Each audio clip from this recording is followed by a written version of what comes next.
सुभाष की बात में हम बात करेंगे मुख्यमंत्री भूपेश बघेल से उनकी भेंट मुलाकात अभियान की, और इसी बहाने हम दर्शकों को समझाने की कोशिश करेंगे कि पिछले 3.5 साल में छत्तीसगढ़ कितना बदला है और क्या इस बदलाव को आम जनता ने भी महसूस किया है।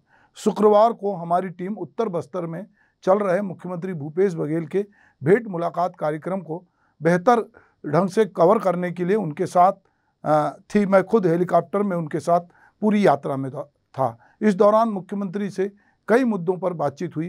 तो चलिए इस अनुभव को हम अपनी आंखों देखी तस्वीर और जो कुछ बातचीत हुई है उसके जरिए साझा करते हैं।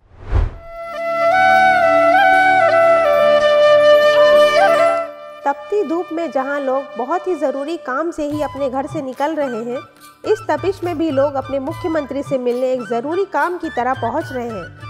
ये बहुत बड़ी बात है और प्रदेश के मुखिया भी अपने कामकाज का लेखा जोखा और उसकी ज़मीनी स्तर पर पड़ताल करने पूरे विश्वास के साथ लोगों के बीच पहुंच रहे हैं। कह सकते हैं कि छत्तीसगढ़ में सत्ता और जनता इन दिनों सामूहिक तौर पर एक जलसा मना रहे हैं। मुख्यमंत्री और प्रशासन का पूरा अमला एक साथ गांव में मौजूद होते हैं और हर मुद्दे पर खुलकर बात होती है। मैं नरेश्वरी कोठार ग्राम डोंडे ग्राम पंचायत खरंगढ़ और हमारे डोंडे छोटे से गांव है, उसमें हमारे समूह बनाए मॉडल गोठान है। वाह बढ़िया। वहाँ हमारा खाद बनाए के काम करथन गोबर से। अच्छा। वर्मी खाद बनाथन और को सुपर कंपोस्ट खाद बनाथन। अच्छा, ओकर अलावा सब्जी बाड़ी वगैरह है और ओकर अलावा हमारा दीपावली आते ते दिया बनाथन। वाह। गणेश जी के और लक्ष्मी जी के मूर्ति भी बनाथन। हाँ। और मशरूम भी बनाए। हाँ। और ओकर बाद में हमारा अभी होली के समय में गुलाल भी बनाए, सब्जी भाजी भी लगा। और रसोई हमें रसोई गैस सिलेंडर के हाँ आवे बिगड़ी से आपने बिगाड़ गए वो नहीं। वो नेताजी स्टेडियम में जब हेलीकॉप्टर उतरा आपका, वो स्टेडियम पहले 15 साल पहले नेताजी स्टेडियम था। हाँ। नेताजी नाम से। हाँ। 15 साल पहले। हाँ। अभी नाम चेंज कर दिया। क्या हो गया?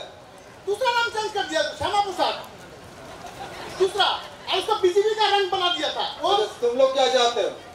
जैसा था कोई भी कलर नहीं रहेगा, कोई पार्टी का नहीं रहेगा, बस सिंपल रहेगा। कोई आर्टी कलर की बात नहीं कर रहा हूँ, नाम क्या रहेगा? जैसे नेताजी सुभाष चंद्र बोस बंगाली का गर्व है, वही का नाम रहेगा। सब लोग हाथ उठाओ। नेताजी चाहते हो? नेताजी चाहते सब हाथ उठाओ। चलो मैं इसकी घोषणा करता हूँ, ताली बजाओ। ये जो खाद है बाजार में ब्लैक मार्केटिंग में बहुत महंगा मिलता है किसानों को। अगर एक मार्केटिंग सोसाइटी अगर दिया जाए तो कंट्रोल में रहेगा पैसा। अच्छा। ज्यादा मिलेगा, सबको बराबर मिलेगा। और जो मक्का फैक्ट्री है, मक्का फैक्ट्री का 25 एकड़ हो गया है बस्ता बीच। अगर 25 एकड़ कर देंगे तो यहाँ पर मक्का फैक्ट्री लगेगा और किसान जब से ज्यादा रेट में मक्का बेच पाएगा। किसान नाम होगा और आपका नाम होगा इसमें। नेटवर्क बहुत दूर से गांव से आदमी आता है, बैंक में नेटवर्क नहीं है, 50 किलोमीटर दूर से आगे तक का लिंक फेल, उसके लिए अलग नेटवर्क बना दी ताकि लोग को समस्या ना हो। ओके बस ओके मैं अरे कार लग जाते भैया, वो बगल में खड़ा हो, ये लोग माइक नहीं छोड़ते ना। चौपाल लगने से पहले मुख्यमंत्री गांव की देवगुड़ी में जरूर जाते हैं। आदिवासी संस्कृति में देवगुड़ी का बहुत ज़्यादा महत्व होता है, इसका पूरा ध्यान मुख्यमंत्री रखते हैं। बस्तर में कई देवगुड़ियों के उत्थान के लिए भी सरकार की ओर से फंड दिया जा रहा है। साथ ही प्रदेश की लोक संस्कृति को संरक्षित करने का प्रयास भी किया जा रहा है। बस्तर में खास करके जो घोटुल परंपरा थी, उस परंपरा को जीवित करने के लिए मुख्यमंत्री जो घोटुल हैं उनके उन्नयन के लिए भी राशि स्वीकृत करते हैं।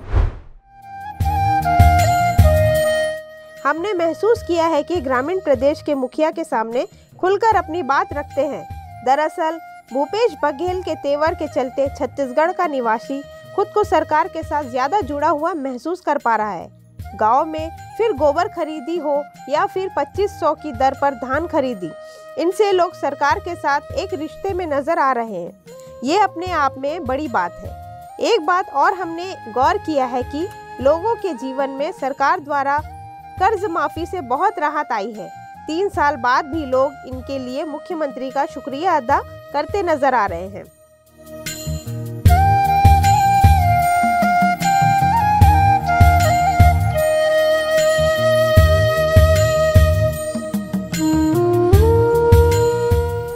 मुख्यमंत्री के इस भेंट मुलाकात का पहला चरण जो है वो अधिकारियों की बैठक के साथ शुरू होता है। वे अधिकारियों की बैठक लेने के पहले अपने मुख्यमंत्री सचिवालय के वरिष्ठ अधिकारी और राज्य के वरिष्ठ अधिकारियों के साथ पहले जिले के अधिकारियों की बैठक कराते हैं। फिर उस बैठक में वो खुद आते हैं और इस बैठक में जिले में जो कुछ कार्य चल रहे हैं उन सारी बातों का वो जायजा लेते हैं। सारे अधिकारी वहाँ होते हैं। इस बैठक में बड़ी बेबाकी से हर विभाग की समीक्षा होती है और जहाँ कहीं अच्छा काम होता है उसकी सराहना होती है और जहाँ कहीं गलतियाँ हो रही हैं, जहाँ पर अफसरों में सुस्ती देखी गई है, उसकी परेड भी वो बैठक में लेते हैं। इस तरह अधिकारियों की बैठक से प्रशासनिक कार्यों में कसावट आ रही है। साथ ही सरकार की महत्वाकांक्षी योजनाओं का लाभ लोगों को आसानी से मिल पा रहा है। अमूमन ये होता आया है कि सरकार योजनाएं तो बहुत सी चलाती है, लेकिन उन योजनाओं का लाभ आम जनों को या हितग्राहियों को नहीं मिल पाता है। मुलाकात के माध्यम से मुख्यमंत्री स्वयं योजनाओं के क्रियान्वयन की जानकारी अधिकारियों से ले रहे हैं। तो ये भेंट मुलाकात सिर्फ जनता के साथ ही नहीं बल्कि सीएम जिले के अधिकारियों से भी भेंट मुलाकात कर रहे हैं। किसी प्रदेश के मुख्यमंत्री के साथ पूरा एक दिन गुजारना और उस यात्रा में चाहे आसमान से ज़मीन को देखने की बात हो, जंगल को देखने की बात हो, चाहे बाकी चीज़ों को देखने की बात हो, तो हमने ये देखा कि लोग जहाँ कहीं भी भूपेश बघेल का हेलीकॉप्टर उतरता रहा वहाँ स्वागत के लिए भीड़ उमड़ती है। लोग आसपास से दूर दराज खड़े होकर हाथ हिलाते हैं। भूपेश बघेल बहुत गर्मजोशी से उनके बीच जाते हैं, फिर वो जन चौपाल में जाते हैं, जनता से सीधे रूबरू होते हैं। तो ये भेंट मुलाकात भलाई अभी छत्तीसगढ़ में चुनाव को 1.25 साल बाकी हो, पर ये भेंट मुलाकात कहीं ना कहीं एक प्रकार से आने वाले चुनाव की रणनीति का हिस्सा भी हो सकती है।